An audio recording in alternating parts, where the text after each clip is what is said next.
MCB जिला के जनकपुर में भाजपा कार्यकर्ताओं द्वारा 19 दिसंबर को विशाल बाइक रैली निकाली गई, जिसके बाद जनकपुर में छत्तीसगढ़ के नेता प्रतिपक्ष नारायण चंदेल के द्वारा जनकपुर के जय स्तंभ के पास विशाल सभा का आयोजन किया गया, जहां हजारों की संख्या में भाजपा नेता व कार्यकर्ता व आम नागरिक मौजूद रहे। जहां इन्होंने कई मुद्दों पर कांग्रेस को घेरा, जिसके बाद 20 दिसंबर को छत्तीसगढ़ के नेता प्रतिपक्ष नारायण चंदेल द्वारा प्रेस कॉन्फ्रेंस किया गया। सुनिए पूरा। उपाध्यक्ष भाई अनुराग सिंह जी हैं, यहाँ के जिलाध्यक्ष जी हैं, हमारे मनोज शर्मा जी हैं, यहाँ के विधानसभा के प्रभारी हैं। और कल से हमारा प्रवास शुरू हुआ है, दौरा शुरू हुआ है। इस दौरा कार्यक्रम में हम लोगों ने कार्यकर्ताओं के साथ बैठक की, आम कार्यकर्ताओं के साथ, प्रमुख कार्यकर्ताओं के साथ, और कल यहाँ शाम को एक जनसभा को भी हम लोगों ने संबोधित किया, पब्लिक मीटिंग भी। इस दौरे का जो हेतु है, भारतीय जनता पार्टी की एक केंद्र की योजना, राष्ट्रीय योजना, और पूरे देश में ये कार्यक्रम चल रहा है। सभी विधानसभा क्षेत्रों में जा करके आम लोगों से मिलना, बातचीत करना, चर्चा करना, लोगों से संवाद करना, वहाँ की ज़मीनी हकीकत को जानना। छत्तीसगढ़ में जो भूपेश की सरकार चल रही है, जो कांग्रेस की सरकार चल रही है, उसकी कमी और खामी के बारे में जानकारी लेना, उसके जितने जन विरोधी काम, आम जनता तक शासन की कोई योजनाएं जमीन पर नहीं पहुंच रही, ये सारी जानकारी, जो हकीकत की जानकारी लेकर के आम जनता से संवाद करने की बात है। हम यहाँ पर आए तो बहुत सी चीज़ों की जानकारी मिली। हमें आम लोगों ने बताया, कार्यकर्ताओं ने बताया। कल हम पब्लिक मीटिंग के बाद में जो आम जनता जितनी संख्या में आवेदन लेके आए थे, बड़ी संख्या में, एक तो बिजली की समस्या, गंभीर समस्या। भारतीय जनता पार्टी की जब सरकार बनी, मुझे पावली जी बता रहे थे, उस समय यहाँ बिजली आया, नहीं तो पहले मध्य प्रदेश से सप्लाई है। बिजली की समस्या है तो बिजली जाती नहीं, बल्कि कभी कभी आती। कल रात को भी हम लोगों ने देखा कि कई बार बिजली गई।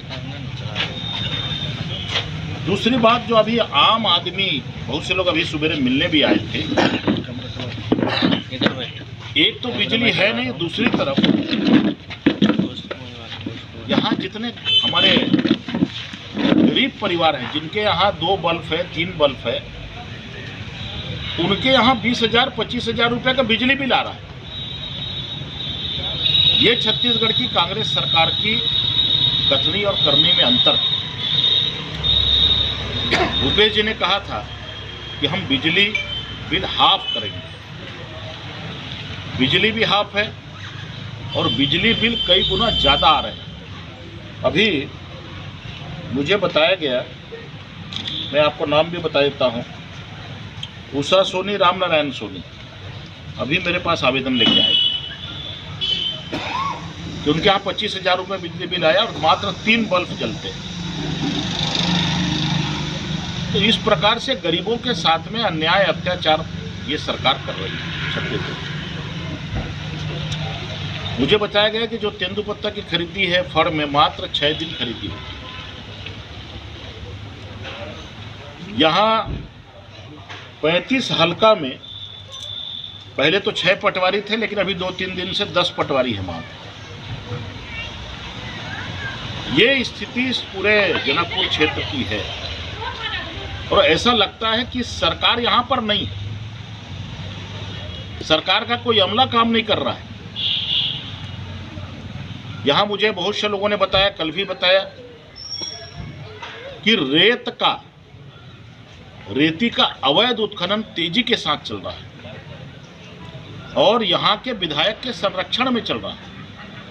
यहाँ के कांग्रेस के नेता उसमें लिप्त है और सिर्फ नदियों से रेत का अवैध उत्खनन नहीं हो रहा है, बल्कि जंगलों से भी हो रहा है। ये दुर्भाग्यपूर्ण बात है कि जो हमारी नदियां जीवनदायिनी नदी है और उस नदियों का जिस प्रकार से चीरहरण हो रहा है, रेत के अवैध उत्खनन के कारण हमारे पुल और पुलिया कमजोर होते जा रहे हैं, उनकी लाइफ कम हो रही है। ये सारा दृश्य हमको जनकपुर आने में जितने लोगों से हम लोगों ने मिला है, बातचीत किया है, इस प्रकार की समस्या इस क्षेत्र में है। लेकिन आम लोगों का कहना है कि हम यहाँ से मनिंदगढ़ जाते हैं शिकायत करने कलेक्टर के पास में, सुबह से शाम तक बैठे रहते हैं, कलेक्टर से मुलाकात नहीं होती। प्रशासन के अधिकारियों का जनकपुर क्षेत्र में दौरा नहीं होता, प्रवास नहीं होता। जब ये दूरस्थ क्षेत्र है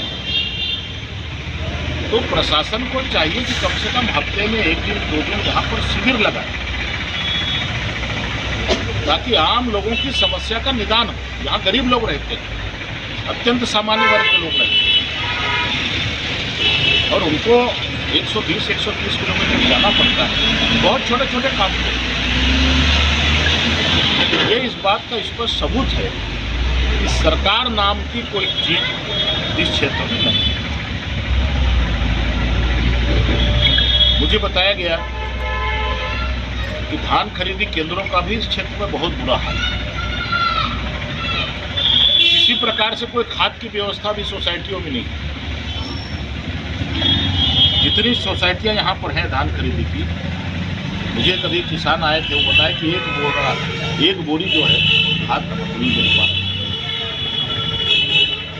तो इस प्रकार की दुर्व्यवस्था पूरे छत्तीसगढ़ में 4 साल हो गए भूपेश जी को मुख्यमंत्री बने, कांग्रेस की सरकार बने। कल ही छत्तीसगढ़ के वरिष्ठ मंत्री सरगुजा क्षेत्र के राजा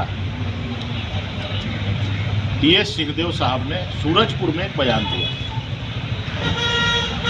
मैं उसकी वीडियो क्लिपिंग अभी देख रहा था और उन्होंने बयान में बहुत स्पष्ट कहा है। उनके बयान से ये बात स्पष्ट होती है कि छत्तीसगढ़ की सरकार में सामंजस्य का अभाव है, मंत्रियों के बीच में टीम वर्क का अभाव है, टीम वर्क के साथ काम नहीं हो रहा है। मंत्रियों में सरकार के प्रति नाराजगी है और उन्होंने कहा है कि अगर यही हालात रहे इस प्रदेश इस सरकार की, तो मुझे चुनाव के पहले अपने भविष्य को लेकर कोई ना कोई ठोस निर्णय लेना पड़ेगा। ये उनके कल के बयान। इसके पहले भी भूपेश सरकार के कामकाज से असंतुष्ट होकर के प्रदेश के कोरबा के एक वरिष्ठ मंत्री ने अपने ही कलेक्टर को महाभ्रष्ट कलेक्टर बताया था पूरे प्रदेश में, जिनके यहाँ भी ईडी का छापा पड़ा है। तो ये इस बात के स्पष्ट संकेत है कि सरकार के बीच में आपस में मंत्रियों में सामंजस्य नहीं है। और जब मंत्रियों में सामंजस्य नहीं है, एकला चलो की नीति सरकार के मुखिया चला रहे हैं। कांग्रेस के अंदर छत्तीसगढ़ में क्या खिचड़ी पक रही है और आने वाले भविष्य में जब इनके मंत्री संतुष्ट नहीं हैं अपने मुखिया से, सरकार के कामकाज से, तो जनता कैसे संतुष्ट हो? ये इस सरकार की जमीनी हकीकत है। हम सब लोग पूरी टीम के साथ कोरबा लोकसभा क्षेत्र के प्रवास पर निकले हैं, दौरे पर निकले हैं और पूरे 8 विधानसभा क्षेत्र में हमारा दौरा होगा और पूरे एक दिन हम हर विधानसभा क्षेत्र में रात्रि विश्राम भी कर रहे हैं, लोगों से मिल रहे हैं, जुड़ रहे हैं, बातचीत कर रहे हैं, चर्चा कर रहे हैं, कार्यकर्ताओं से भी हम बात कर रहे हैं और आम जनता से भी भेंट कर रहे हैं। ये हमारे प्रवास का मुख्य उद्देश्य है और मैं आपको विश्वास दिलाता हूं कि भूपेश सरकार के प्रति, कांग्रेस सरकार के प्रति जनता में भारी आक्रोश है, जन आक्रोश है और आने वाले 2023 के चुनाव में ये अब धीरे धीरे सुनिश्चित होते जा रहा है कि पूर्ण बहुमत के साथ भारतीय जनता पार्टी की सरकार बने। सर 8 करोड़ का यह महदौली में एक बांध बना हुआ है। भाजपा शासनकाल और कांग्रेस शासनकाल दोनों चले गए, लेकिन आज तक उस किसानों को एक बूंद पानी नहीं मिला। इसके बारे में आप क्या कहना चाहिए? स्वीकृत तो भाजपा सरकार में हुआ होगा, जी ठीक है, क्योंकि इस क्षेत्र में मैंने कल जानकारी ली, जितने काम हुए हैं वो 15 साल के डॉक्टर रमन सिंह जी के मुख्यमंत्री काल में भारतीय जनता पार्टी की सरकार में। लेकिन इन 4 सालों में बहुत से काम, जो काम उस समय भूमि पूजन हुए थे, इन 4 सालों में वो काम छत्तीसगढ़ की सरकार पूरा नहीं कर पा रही। उसके कारण हो सकता है कि किसानों को पानी नहीं मिलता होगा। लेकिन हम जब अभी मनेंद्रगढ़ जाएंगे तो कलेक्टर से भी बात करेंगे इस संबंध में, और सिंचाई मंत्री से भी बात करेंगे कि जल्दी से जल्दी वो पूरा हो जाए ताकि किसानों को उसका लाभ मिले। सर आप विपक्ष में हैं और रेत उत्खनन यहाँ कई नदियों से हो रहा है, मवई नदी से, न्योर नदी से, इसको लेके आप लोग का क्या आगे का है कि वहाँ से निकलता रहेगा? जैसे एक दिन धरना प्रदर्शन भी भाजपा द्वारा वहाँ किया गया था, एक दिन के लिए तो बंद हुआ, मगर अगले दिन से फिर चालू हो गया। तो उसके लिए आप लोग की कुछ रणनीति है कि उसको बंद करवाया जाए या कुछ?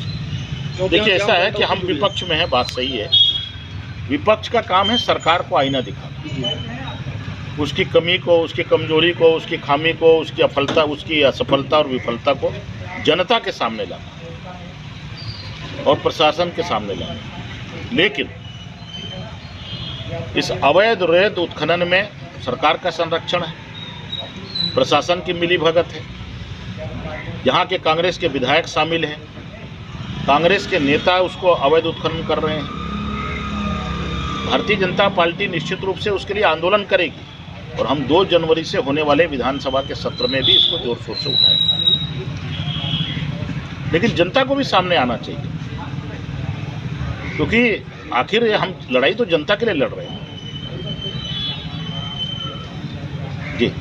लेकिन अपने क्षेत्र के विधायक जो हैं कांग्रेस के, उनका ये कहना, दावा करते हैं वो कि जो 15 साल में भाजपा सरकार कोई काम नहीं कर पाई वो हम 4 साल में पूरा कर दिए।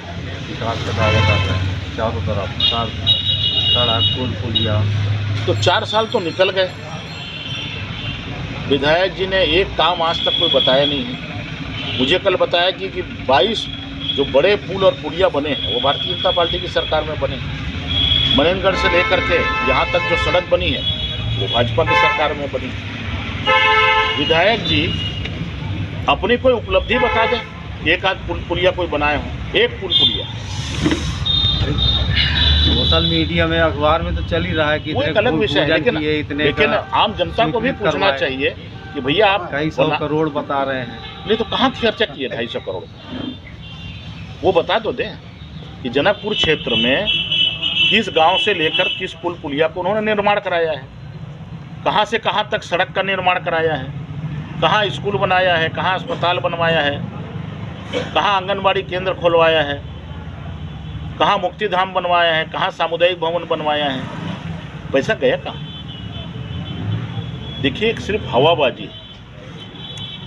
आप पूरे क्षेत्र के, इसी जनकपुर से पूरे क्षेत्र के आप सरपंचों से बात कर लीजिए। एक दिन मेरी कल बात हुई, कम से कम 10 से 12 सरपंच यहाँ पर आए थे, उनसे मेरी बात हुई। उनका कहना था कि जब से हम सरपंच बने हैं 1 रुपया विकास काम के लिए गांव के लिए नहीं मिला है, जबकि भारतीय जनता पार्टी की सरकार के समय हमारा करनी रुकता नहीं था, लगातार हम काम करते थे। लेकिन किसी सरपंच को गांव के विकास के लिए सारी योजनाएं बंद कर दी इस सरकार ने, भूपेश सरकार ने।